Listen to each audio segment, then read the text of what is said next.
Today on Documentify TV, we are exploring one of archaeology's biggest puzzles. Why isn't there ancient human bones, older than about 30,000 years, found in North America?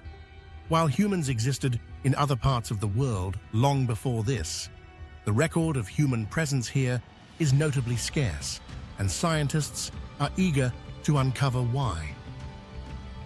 To better understand this, we'll investigate theories of ancient human migration, how climate and geological changes have shaped the land, and how early humans' lifestyles might have affected what they left behind. We'll also touch on an intriguing question. Could South America have faced a similar situation? Current evidence points to an ancient migration from Asia to North America via the Bering Land Bridge, which connected Siberia to Alaska during the last ice age when sea levels were much lower. People likely crossed this bridge multiple times over thousands of years, following game and seasonal food sources. Although artifacts and evidence like the White Sands footprints in New Mexico suggest humans were in North America as far back as 23,000 years ago, scientists have yet to find actual human bones dating back 30,000 years or more. This gap in the record has raised many questions, and researchers continue to investigate why older remains are so elusive. The climate of North America, particularly during the ice ages, might hold part of the answer. At the peak of the last glacial period, around 20,000 years ago, large ice sheets covered much of Canada and parts of the northern United States. These glaciers may have been nearly 2 miles thick, moving across the land, grinding down rock, soil, and even bones in their path. Any remains left behind by humans might have been destroyed by the intense pressure and movement of these ice sheets, or buried under layers of debris and sediment as the glaciers receded. Even after the ice melted, these natural forces continued to change the landscape through erosion, making it incredibly difficult to find ancient remains. It's also possible that ancient humans left fewer traces than we would expect because of the way they lived. Early humans in North America were largely nomadic hunter-gatherers. They moved across the continent in small, scattered groups, hunting animals and gathering plants as they traveled.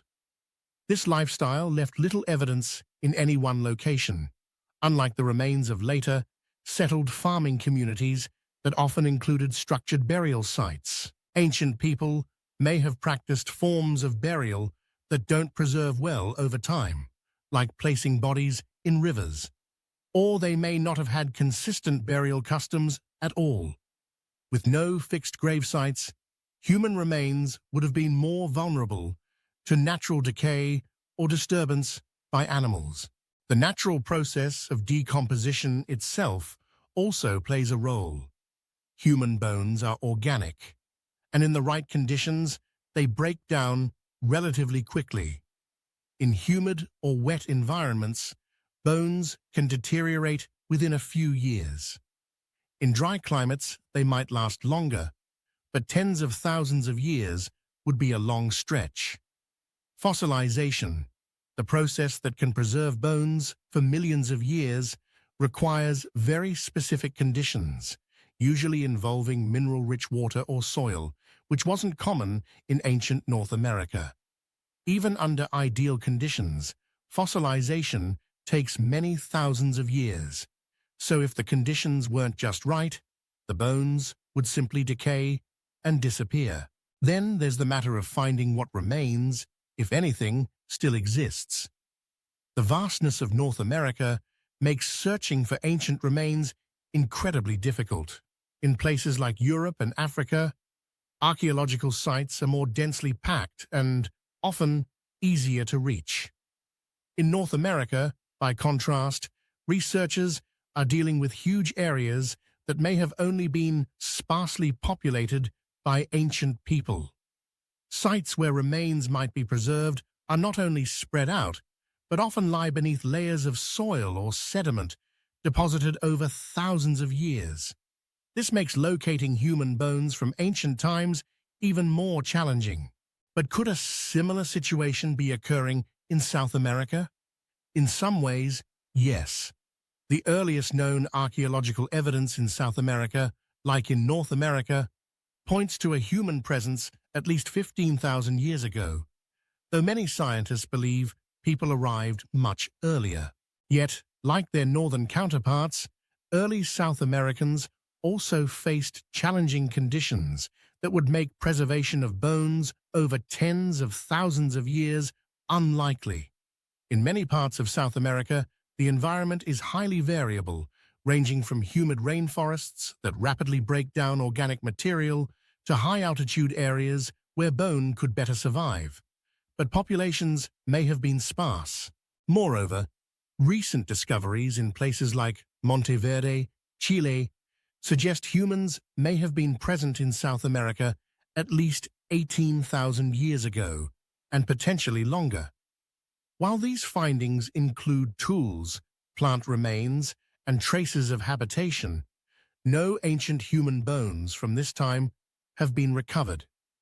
This pattern is like what we see in North America, where we find signs of human activity, but not the people themselves. Some researchers propose that early South Americans, like North Americans, were largely nomadic, and therefore left minimal remains, especially of their dead, who may have been left exposed or buried in ways that would not preserve the bones over time.